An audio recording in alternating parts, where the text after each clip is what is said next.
Hola a todos, bienvenidos a este video en el que hoy traje un video un poquito diferente a los videos que venía haciendo las últimas semanas. Este video lo que quiero hacer es un homenaje a todas las mujeres que marcaron un antes y un después en la ciencia. Bueno, creo que hoy está bueno que las recordemos, que recordemos todas sus investigaciones, todo su trabajo, pero sobre todo cómo ellas lograron romper ciertas estructuras que estaban dadas en ese momento solamente para hombres. Lograron entrar en lugares que eran exclusivamente de hombres y obtener trabajos y estudiar carreras que en ese momento eran solamente para hombres. Entonces yo creo que está bueno que agradezcamos a todas las mujeres que estamos en la ciencia, a ellas que rompieron con este paradigma y que nos permitieron a nosotras tener estos modelos a seguir. Voy a empezar este video hablando un poco primero de cómo era el contexto, ¿no?, histórico, cultural y social en ese momento para las mujeres. Y después voy a hablar de 4 mujeres que dejaron un legado tremendo. Voy a hablar de 4 de ellas, de algunas cosas de sus investigaciones en sí y también de algunas cosas en particular que rodearon a estas investigaciones. Así que bueno, empezamos con el video.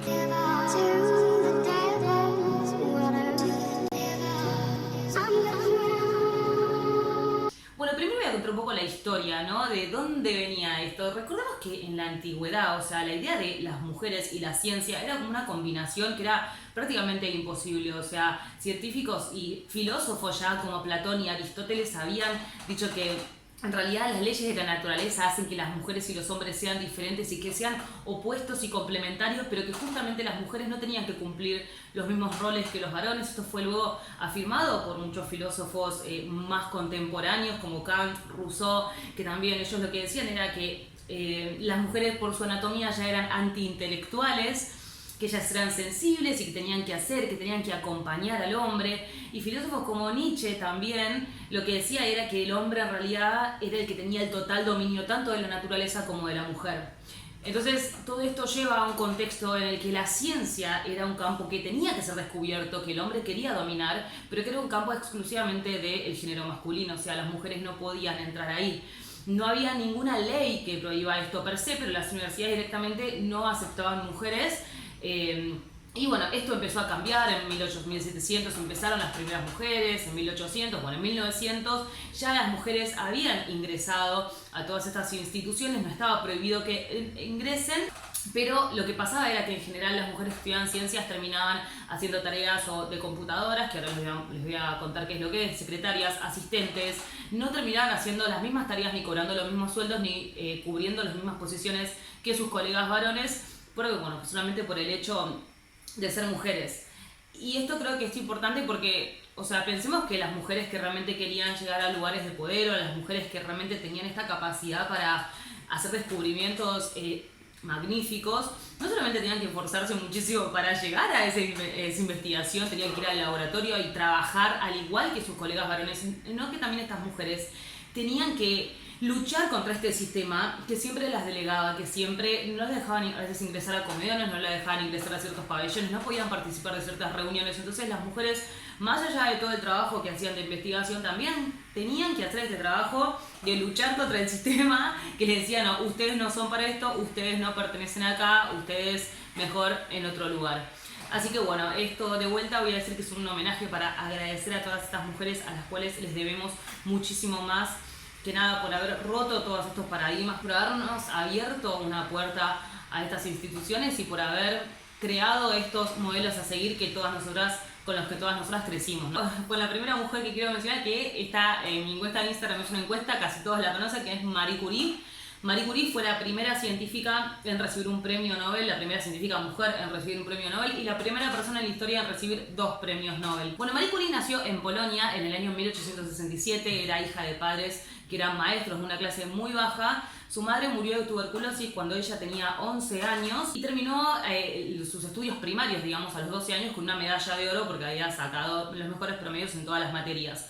Sin embargo, no pudo continuar su educación superior en Polonia solamente por el hecho de ser mujer. Las escuelas universitarias estaban reservadas únicamente para los varones. Entonces ella lo que hizo fue una escuela clandestina que se llamaba la Universidad Flotante junto a su hermana, y gracias a haber hecho esta Universidad Flotante en 1891 se puede ir a París. Se fue a estudiar a la Universidad de París, que también es conocida como la Universidad de la Sorbona, y en esta universidad de 776 estudiantes solo había 27 mujeres. Y estudió ella con muy pocos recursos y trabajando muchísimo para poder subsistir. Ella pasaba hambre, sufría desmayos, solamente porque ella era muy pobre y para poder atravesar todos estos años de estudio tenía que trabajar muchísimo para poder subsistir. Para elegir su tema, cuando termina la universidad, ella cuando termina su grado en física, química y matemática, tenía que elegir un tema para su doctorado.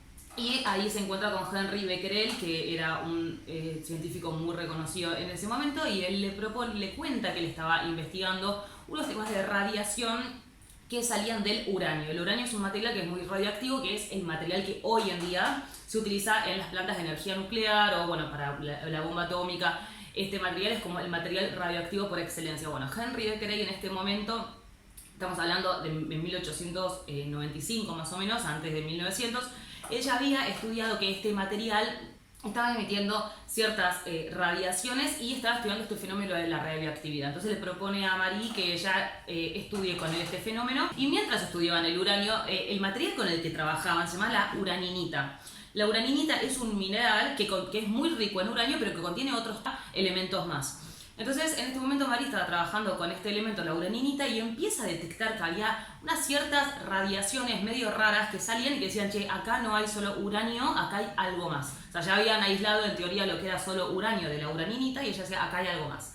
Entonces su marido ahí ya se había casado con Pierre Curie, que era su marido, y Pierre deja todas sus investigaciones para ayudarla a ella y para empezar a investigar este tema con ella, porque decía, él le tenía mucha fe a ella, entonces dejó todas las investigaciones que le estaba haciendo y empezaron ellos dos juntos a investigar este tema, a ver si podían descubrir este nuevo elemento que Marie decía que estaba ahí dentro de la uraninita. Entonces lo que hicieron fue implementar distintos métodos químicos para aislar elementos e implementaron métodos novedosos químicos con los cuales no se ponían una solución, que esa solución diluía un compuesto, entonces, y empezaban a aislar así distintos compuestos hasta que Marie logró, después de 3 años de investigación, aislar el cloruro de radio y evidenciar que había descubierto este elemento, el radio. Y después descubrió otro elemento también que le llamaron polonio, en honor al país natal de Marie, que es Polonia. Y bueno, en 1903 ganaron con su marido y Henry, los tres, el premio Nobel de Física por el tema de los estudios de radioactividad que habían realizado para el doctorado de Marie. Y después, en 1906, muere el marido de Marie y ella sigue con sus investigaciones. O sea, tuvo unas épocas que estuvo como muy bajoneada. Ellos habían tenido 2 hijas. Y en 1911 le dan el premio Nobel a Marie por haber descubierto los 2 elementos, el polonio y el radio, y fue la primera persona en este momento de la historia en recibir 2 premios Nobel. Marie Curie murió de anemia plástica, es una enfermedad derivada de su exposición prolongada a la radiación. Se estima que esta acumulación de radiación en su cuerpo habría hecho que muchas células se mueran y no pudieran reproducirse nuevamente, y esto empezó a hacer, bueno, que ella se debilitara y contraiga esta enfermedad, por la cual falleció en 1934. La segunda científica que voy a nombrar es Lisa Meitner. Lisa Meitner nació en Viena, Austria, en 1878, es hija de padres judíos. Y debido a restricciones en el país, cuando terminó el secundario no pudo asistir a la universidad, también por el hecho de ser mujer, en ese momento no se podía. Entonces la familia, como la familia ya tenía dinero, le pagó una educación privada, y luego de terminar como esta educación preliminar, porque allá, viste, la universidad es como que vos no vas como acá a la UBA directamente, tenés que hacer unos años y después te vas a hacer el máster o el grado mayor, digamos, de física, biología, física, química, etc. Entonces, logró entrar a la Universidad de Viena después de haber estudiado educación privada en 1901, y ahí estudió física y se centró también en estudiar los fenómenos de radiación. Tuvo su doctorado en 1906 y se fue a estudiar a Berlín con Max Planck y Otto Hahn, ¿sí? Entonces, este equipo de trabajo en 1911 descubren un elemento que se llama el proactinio. En 1923 ella descubre un fenómeno de emisión electrónica, un fenómeno que pasa entre átomos de una órbita, cuando no tiene energía saltan a otra órbita. Bueno, todo este fenómeno que lo descubrió ella, lo publicó, y no se lo atribuyeron a ella, sino a otro científico llamado Auger, y le pusieron el efecto Auger bajo su nombre, a pesar de que este científico haya publicado sus investigaciones 2 años después de Lisa.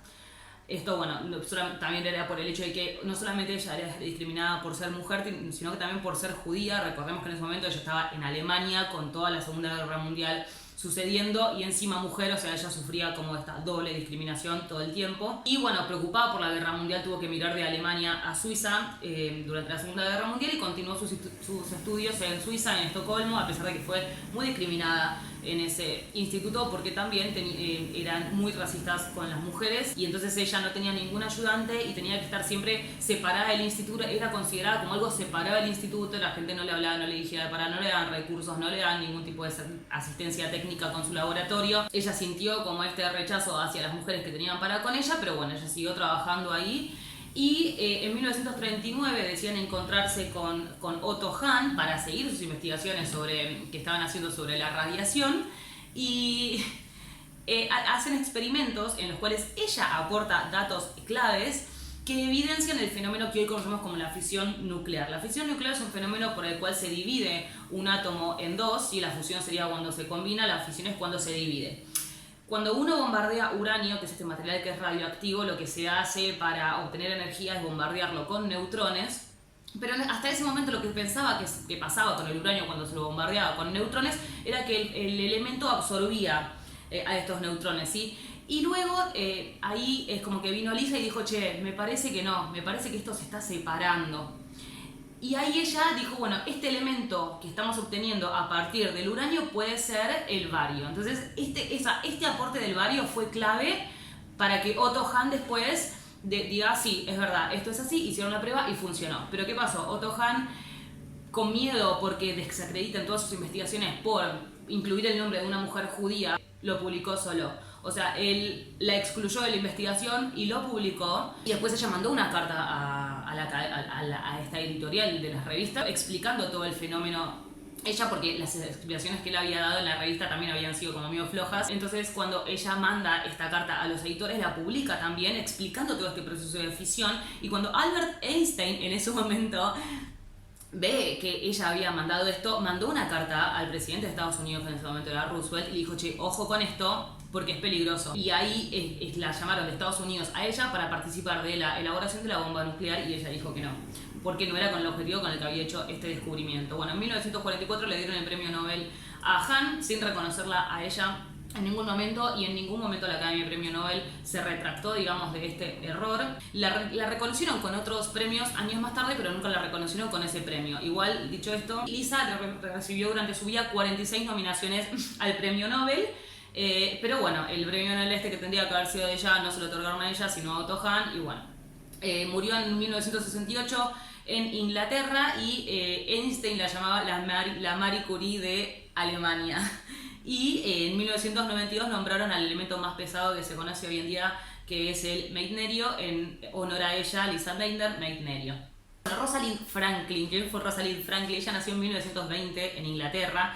Fue una escuela de niñas en Sussex. A los 18 ganó una beca para estudiar en la universidad y estudió ciencias naturales en el Newnham College.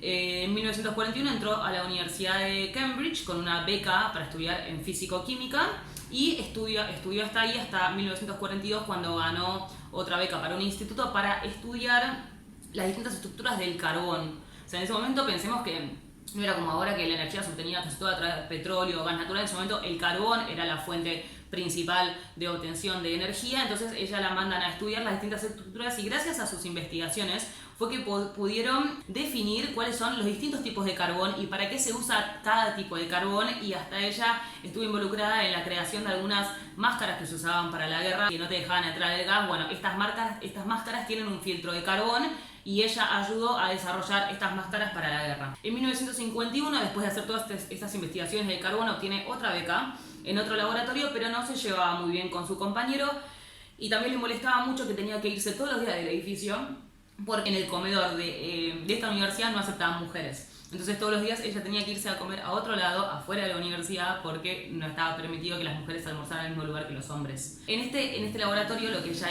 empezó a investigar fue la estructura del ADN a través de métodos de difracción de rayos X. Estos métodos de difracción de rayos X, en ese momento, o sea, imagínense, o sea, no había computadoras, eran métodos como mucho más precarios de los que tenemos hoy. Lo que era un método de difracción en la que los electrones se irradiaban sobre este elemento, y lo que hacían era emitir ciertas partículas que después ellos, con modelos matemáticos, agarraban toda esa posición de las partículas y con modelos matemáticos decían cuál era la forma. O sea, no es que directamente te aparecía la forma, sino que era como todo un método que llevaba un montón para después determinar, bueno, había varios métodos matemáticos que se podían usar para, en función de la posición de esas partículas, decir qué forma tiene lo que yo quiero saber, la forma que tiene a través de los rayos X. Ella utilizó un método que llamaba el método Patterson, se puede usar Fourier o Patterson, ella usó el método de Patterson y la realidad es que sacó estas fotos de rayos X que ella sabía que había algo, o sea, ella intuía que la forma iba a ser helicoidal, como la que conocemos hoy, la forma del ADN que conocemos hoy es como un hélice, ahí la voy a poner la foto. Ella intuía que la forma iba a ser así, pero la realidad es que sus métodos matemáticos, o sea, sus cálculos matemáticos no corroboraban esto que ella pensaba. Entonces nunca pudo realmente armar la teoría, pero estas fotos que ella había sacado y los avances a los que ella había llegado ya habían sido un montón, más que un montón de gente.